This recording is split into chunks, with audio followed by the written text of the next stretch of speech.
ಮೊದಲ ಬಾರಿಗೆ ಕೇರಳ ವಿಧಾನಸಭೆಯಲ್ಲಿ ಒಂದೇ ಮಾತರಂ ಮೊಳಗಿತು ಸ್ನೇಹಿತರೆ.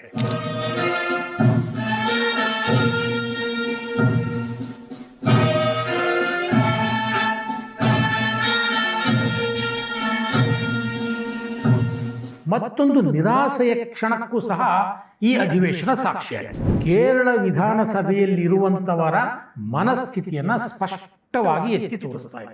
ಎರಡು ಪ್ಯಾರ ಹಾಡಿದ್ರೆ ನಾವು ಎದ್ದು ನಿಲ್ಲಬೇಕಾದಂತ ಅವಶ್ಯಕತೆನೂ ಇಲ್ಲ ಅಂತಾರೆ പിണറായി വിജയൻ. വന്ദേമാതരം മുഴുവനായിട്ട് ആലപിക്കേണ്ട കാര്യമില്ല, അതൊരു നേരത്തെ തന്നെ വ്യക്തത വരുത്തിയിട്ടുള്ള കാര്യമാണ്. ಕಮ್ಯುನಿಸ್ಟರಿಗೆ ಎಂಥ ಅಸಡ್ಡೆಯ ಒಂದು ವಿಷಯವಾಗಿ ಕಾಣ್ತಾ ಇದೆ ಅನ್ನೋದನ್ನ ನೀವು ನೋಡಿ. ನೀವು MLA ಆಗಿರಬಹುದು, ಆದರೆ ನೀವು ಮೊದಲು ಮುಸ್ಲಿಂ ಅನ್ನೋದನ್ನ ನೀವು ಗಮನದಲ್ಲಿಟ್ಕೋಬೇಕು. മുസ്ലിം ഭരണാധികാരികളായ MLA മാരുണ്ടാകും, മന്ത്രിമാരുണ്ടാകും, അള്ളാഹുവിന്റെ പേരിൽ പ്രതിജ്ഞ എടുത്തിട്ടുള്ള. ಸೊ ಇಂಥವರ ಮಾತುಗಳು ಕೇರಳದಲ್ಲಿ ನಡೆಯುತ್ತೆ. ಮೂಲಭೂತವಾದಿ ವ್ಯಕ್ತಿಗಳೇ ತುಂಬಿರುವಂತಹ ಅಸೆಂಬ್ಲಿಯಲ್ಲಿ ಇನ್ನೇನು ತಾನೇ ನಿರೀಕ್ಷೆ ಮಾಡೋದಕ್ಕೆ ಸಾಧ್ಯ. ಸ್ನೇಹಿತರೆ ನಮಸ್ಕಾರ, ಹೊಸದಿಗಂತ ಡಿಜಿಟಲ್ ಚಾನಲ್ಗೆ ಸ್ವಾಗತ. ಕೇರಳ ವಿಧಾನಸಭೆ ಇವತ್ತು ಐತಿಹಾಸಿಕ ಕ್ಷಣವೊಂದಕ್ಕೆ ಸಾಕ್ಷಿಯಾಯಿತು. ಈ ಐತಿಹಾಸಿಕ ಕ್ಷಣವನ್ನು ಸಂಭ್ರಮಿಸಬೇಕು ಅನ್ನುವಷ್ಟರಲ್ಲೇ ಮತ್ತೊಂದು ನಿರಾಸೆಯ ಕ್ಷಣಕ್ಕೂ ಸಹ ಈ ಅಧಿವೇಶನ ಸಾಕ್ಷಿಯಾಯಿತು. ಏನದು? ಈ ಕಡೆ ಸಂತೋಷವೂ ಇದೆ, ಆ ಕಡೆ ನಿರಾಶೆಯೂ ಇದೆ. ಇದಕ್ಕೆ ಕಾರಣವಾಗಿದ್ದು ಒಂದೇ ಮಾತರಂ. ಕೇರಳ ವಿಧಾನಸಭೆಯ ಅಧಿವೇಶನ ಆರಂಭವಾದ ಮೊದಲ ದಿನದಿಂದ, ಅಂದರೆ ಕೇರಳ ವಿಧಾನಸಭೆ ಅನ್ನುವಂಥದ್ದು 1957ರಲ್ಲಿ ಏನು ಮೊದಲ ಬಾರಿಗೆ ಸಂಪನ್ನವಾಯಿತು, ಆವತ್ತಿನಿಂದ ಇವತ್ತಿನವರೆಗೆ ಇದೇ ಮೊದಲ ಬಾರಿಗೆ ಕೇರಳ ವಿಧಾನಸಭೆಯಲ್ಲಿ ಒಂದೇ ಮಾತರಂ ಮೊಳಗಿತು ಸ್ನೇಹಿತರೆ. ಇದು ನಿಜಕ್ಕೂ ಖುಷಿಯ ವಿಚಾರ, ಹೆಮ್ಮೆಯ ವಿಚಾರ, ಯಾವುದೇ ಒಬ್ಬ ಭಾರತೀಯ ಸಂತೋಷ ಪಡಬೇಕಾದಂಥ ವಿಚಾರ. ಆ ಸಂತೋಷದ ಕ್ಷಣವನ್ನು ಒಂದ್ಸಲಿ ನೋಡ್ಕೊಂಡು ಬರೋಣ.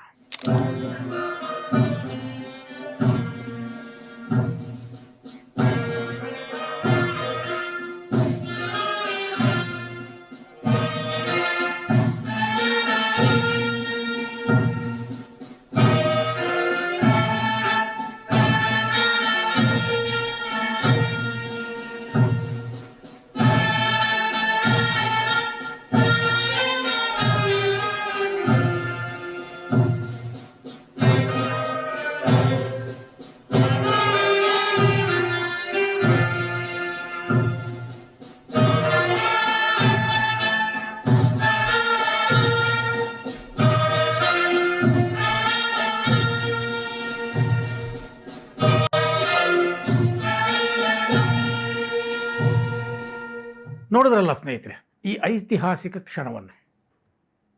ಒಂದೇ ಮಾತರಂ ಗೀತೆ ಮೊದಲ ಬಾರಿಗೆ ಕೇರಳದಲ್ಲಿ ಮೊಳಗಿತ್ತು. ಆದರೆ ನಾನು ಮೊದಲೇ ಹೇಳಿದಾಗೆ ಇಲ್ಲಿ ಒಂದು ನಿರಾಶೆಯೂ ಕಾದಿತ್ತು ಅಂತ. ಆ ನಿರಾಶೆ ಏನು ಅನ್ನೋದನ್ನು ಹೇಳ್ತೀನಿ. ಇನ್ನೂ ಒಂದು ಸಲ ಆ ಒಂದೇ ಮಾತರಂ ಗೀತೆಯನ್ನು, ಆ ಐತಿಹಾಸಿಕ ಕ್ಷಣವನ್ನು ಒಂದ್ಸಲಿ ನೋಡಿಬಿಡಿ.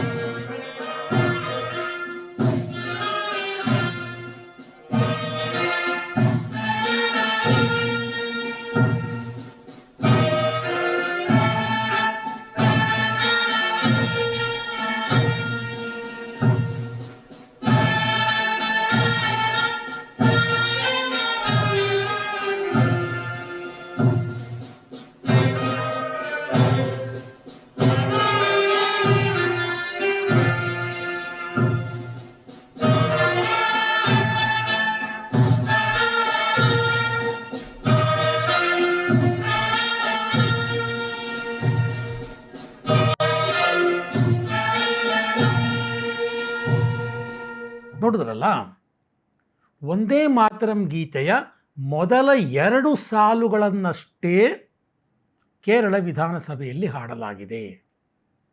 ಅದು ವೋಕಲ್ ಅಲ್ಲ, ಮ್ಯೂಸಿಕ್. ಓಕೆ, ಯಾವುದಾದ್ರು ಆಗಲಿ, ಆದರೆ 2 ಸ್ಟ್ಯಾನ್ಸಾಗಳು.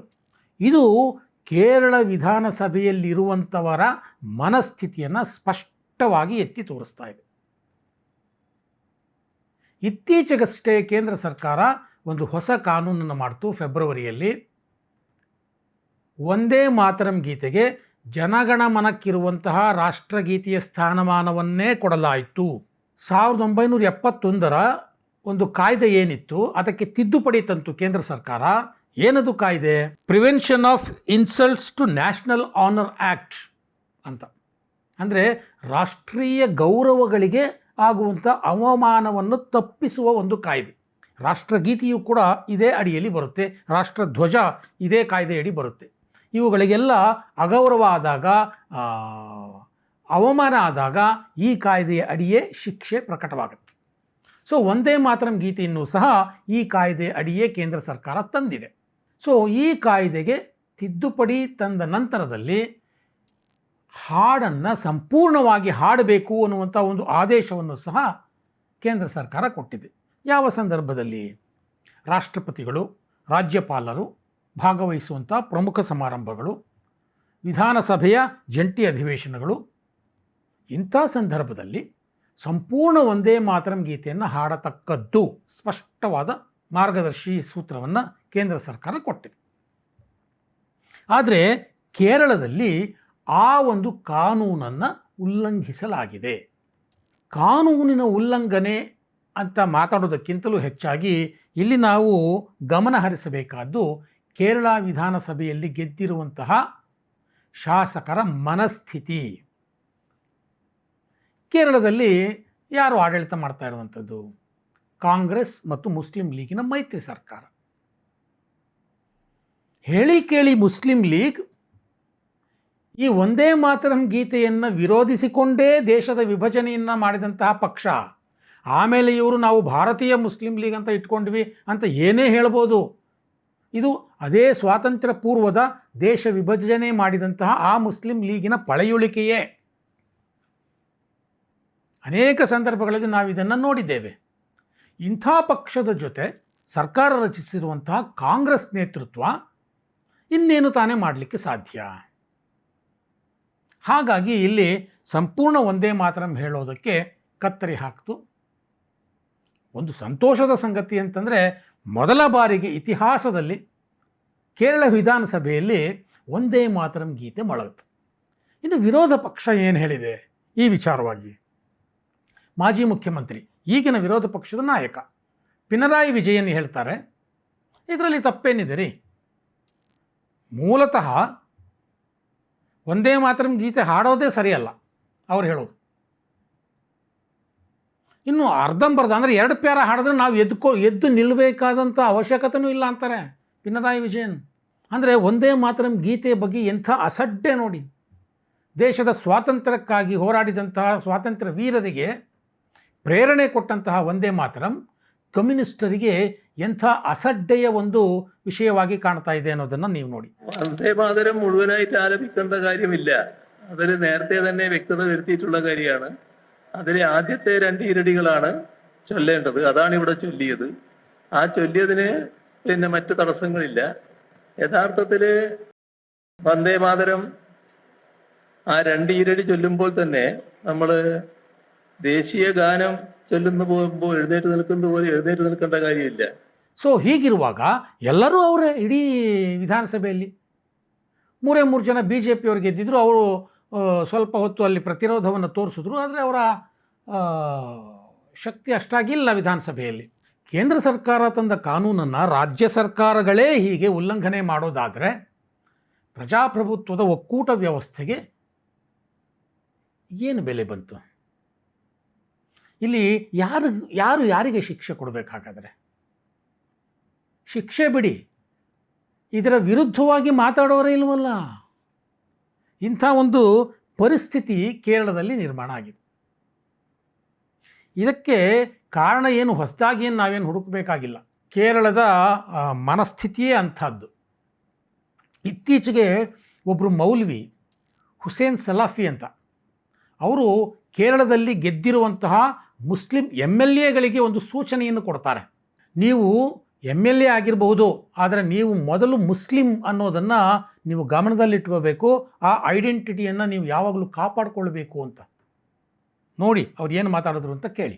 മുസ്ലിം ഭരണാധികാരികളായ MLA-മാരുണ്ടാകും, മന്ത്രിമാരുണ്ടാകും, അള്ളാഹുവിൻ്റെ പേരിൽ പ്രതിജ്ഞ എടുത്തിട്ടുള്ള ആ നിലക്കുള്ള ഗൗരവത്തോടുകൂടി അവരുടേതായ ആ ഉത്തരവാദിത്വം ഏറ്റിട്ടുള്ള ആളുകളോടും പറയാനുള്ളത്, നിങ്ങൾ മുസ്ലിമീങ്ങളാണ് എന്നുള്ള ഒരു ഓർമ്മ കൂടി ನಿങ്ങൾക്കുണ്ടാകണം. ಕೇಳಿದ್ರಲ್ಲ, ಅವರು ಮುಂದುವರೆದು ಇನ್ನೂ ಒಂದು ಮಾತು ಹೇಳ್ತಾರೆ. ಸಂವಿಧಾನದಂತೆ ನಡ್ಕೊಳ್ಬೇಕು ಅನ್ನೋದೇನೋ ಸರಿ, ಆದರೆ ನೀವು ಮುಸ್ಲಿಮರು, ಸಂವಿಧಾನ ಎಷ್ಟು ಮುಖ್ಯವೋ ನೀವು ಮುಸ್ಲಿಮರು ಅನ್ನೋದು ಅಷ್ಟೇ ಮುಖ್ಯ. ಮುಸ್ಲಿಮರು ಬಹುದೇವತಾರಾಧನೆಯನ್ನು ಒಪ್ಕೋಬಾರ್ದು, ಅಂಥ ಆಚರಣೆಗಳಲ್ಲಿ ನೀವು ಭಾಗವಹಿಸಬಾರ್ದು. ದೀಪ ಬೆಳಗುವಂಥ ಕಾರ್ಯಕ್ರಮಗಳಲ್ಲಿ ನೀವು ಅಲ್ಲಿ ಕಾಣಿಸ್ಕೋಬಾರ್ದು. ನೀವು ಮುಸ್ಲಿಮರಾಗಿಯೇ ಇರುವುದಕ್ಕೆ ಪ್ರಯತ್ನ ಪಡಬೇಕು. ಆ ಪ್ರತ್ಯೇಕತೆಯನ್ನು ನೀವು ಕಾಪಾಡಿಕೊಳ್ಬೇಕು ಅಂತಾರೆ. ഒരു രാജ്യത്ത് എന്താണോ ഏൽപ്പിക്കപ്പെട്ട ഉത്തരവാദിത്തം അത് ആ രാജ്യത്തിൻ്റെ ഭരണഘടനയുടെ അനുസരിച്ച് കൃത്യമായി നിർവഹിക്കുന്നതിനോടൊപ്പം തന്നെ അതിനേക്കാൾ നിങ്ങൾക്ക് വലിയ ഒരു കടമയുണ്ട്. നിങ്ങളെ സൃഷ്ടിച്ച സൃഷ്ടാവായ അള്ളാഹുവിൻ്റെ മുമ്പിൽ 5 നേരം നിസ്കരിക്കുമ്പോൾ ഞാനിതാ എല്ലാം നിനക്ക് സമർപ്പിച്ചിരിക്കുന്നു, ഞാൻ യഥാർത്ഥ മുസ്ലിമാണ്, ഞാനൊരിക്കലും ബഹുദൈവാരാധനയുടെ പിറകെ പോവുകയില്ല എന്ന ഒരു പ്രതിജ്ഞ കൂടി നിങ്ങൾ എടുക്കുന്നുണ്ട്. അതുകൊണ്ട് തന്നെ പൊതു ചടങ്ങുകളിലും സ്വകാര്യ ചടങ്ങുകളിലുമൊക്കെ നിലവിളക്ക് കൊളുത്തുക പോലെയുള്ള അതേപോലെ തന്നെയുള്ള അത്തരത്തിലുള്ള ഒരു മത ആചാരങ്ങളെ ഒരു മുസ്ലിം എന്ന നിലക്ക് ಅದು ನಿರ್ವಹಿಸುವಾൻ ಪಾಡುಳ್ಳದಲ್ಲ. ಸೊ ಇಂಥವರ ಮಾತುಗಳು ಕೇರಳದಲ್ಲಿ ನಡೆಯುತ್ತೆ.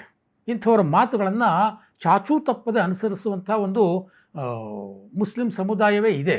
ಆ ಮುಸ್ಲಿಂ ಸಮುದಾಯದ ಭಾವನೆಗೆ ಎಲ್ಲಿ ಧಕ್ಕೆ ಆಗುತ್ತೋ ಅಂತ ವೋಟ್ ಬ್ಯಾಂಕ್ ಹೆಸರಿನಲ್ಲಿ ಅವರು ಹೇಳಿದ್ದನ್ನೆಲ್ಲ ಒಪ್ಪಿಕೊಳ್ಳುವಂತಹ, ಅವರು ಮಾಡಿದ್ದೆಲ್ಲವನ್ನು ತಲೆಯಾಡಿಸಿ ಜಿ ಹುಜೂರ್ ಅನ್ನುವಂಥ ಕಾಂಗ್ರೆಸ್ ನೇತೃತ್ವದ ಸರ್ಕಾರ ಅಲ್ಲಿದೆ. ಅದರ ಜೊತೆಗೆ ಇದೇ ವೋಟ್ ಬ್ಯಾಂಕ್ ರಾಜಕಾರಣ ಮಾಡ್ಕೊಂಡು ಬಂದಂತಹ ಕಮ್ಯುನಿಸ್ಟರು ವಿರೋಧ ಪಕ್ಷದಲ್ಲಿದ್ದಾರೆ. ಹಾಗಾಗಿ ಇಂಥ ಒಂದು ಮೂಲಭೂತವಾದಿ ಈ ವ್ಯಕ್ತಿಗಳೇ ತುಂಬಿರುವಂಥ ಅಸೆಂಬ್ಲಿಯಲ್ಲಿ ಇನ್ನೇನು ತಾನೇ ನಿರೀಕ್ಷೆ ಮಾಡೋದಕ್ಕೆ ಸಾಧ್ಯ. ಆದರೆ ಒಂದಂತೂ ಖುಷಿಯ ಸಮಾಚಾರ, ಅಟ್ಲೀಸ್ಟ್ 2 ಪ್ಯಾರನ್ನಾದರೂ ಕೇರಳ ವಿಧಾನಸಭೆಯಲ್ಲಿ ಇದೇ ಮೊದಲ ಬಾರಿಗೆ ಒಂದೇ ಮಾತರಂ ಮೊಳಗುತ್ತಲ್ಲ ಅನ್ನೋದು.